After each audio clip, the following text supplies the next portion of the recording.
ជំរាបសួរបងប្អូនទាំងអស់គ្នានៅក្នុងវីដេអូនេះនាងខ្ញុំមានប្រធានបទមួយសូមចែករំលែកជូនបងប្អូនដែលនាងខ្ញុំគិតថាប្រធានបទនេះគឺពិតជាមានសារៈសំខាន់ដែលទាក់ទងទៅនឹងជីវភាពរស់នៅប្រចាំថ្ងៃរៀបអាពាហ៍ពិពាហ៍រួចរយៈពេល1ខែក៏ប៉ុន្តែប្រពន្ធមិនព្រមឲ្យរួមដំណេកថាតើអាចប្តឹងឲ្យសងសំណងទៅខាងប្រុសវិញបានដែរឬក៏អត់ចា៎នាងខ្ញុំក៏សូមជម្រាបជូនបងប្អូនដែរថាការរៀបអាពាហ៍ពិពាហ៍គឺជាកិច្ចសន្យាឱឡារិកមួយរវាងខាងប្រុសហើយនិងខាងស្រីដែលមានការសន្យាគ្នាថានឹងរួមរស់នៅជាមួយគ្នាដែលភាសាច្បាប់គេនិយាយថារួមសមគ្គសង្វាសជាមួយគ្នារួមរស់ជីវភាពរស់នៅជាមួយគ្នា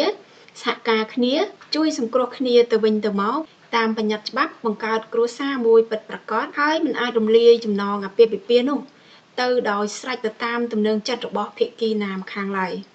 ចាប្រសិនបើភាគីទាំងពីរសម្រេចចិត្តថាលែងលះគ្នាមានសំណួរមួយដែលតែងតែចោទឡើងចាជាមន្ទិលសង្ស័យថាតើថ្លៃបណ្ដាការនិងចំនួនត្រូវសងទៅខាងប្រុសវិញឬក៏អត់នៅក្នុងក្រមរដ្ឋប្រវេណីនិងច្បាប់ស្ដីពីអាពាហ៍ពិពាហ៍និងគ្រួសារនៃព្រះរាជាណាចក្រកម្ពុជាយើង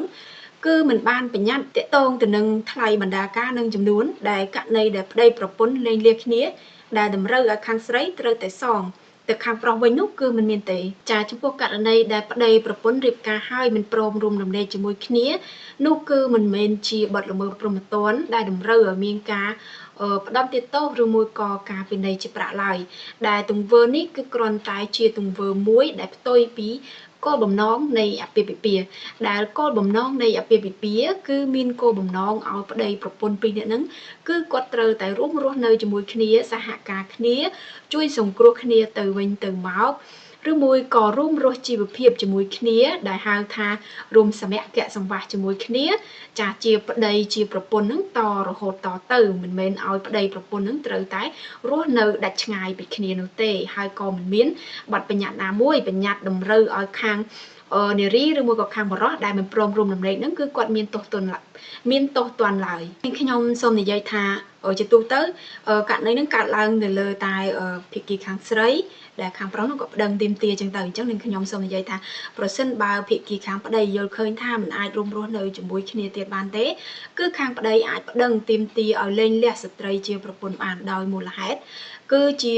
មូលហេតុមួយនៅក្នុងចំណោមមូលហេតុទាំង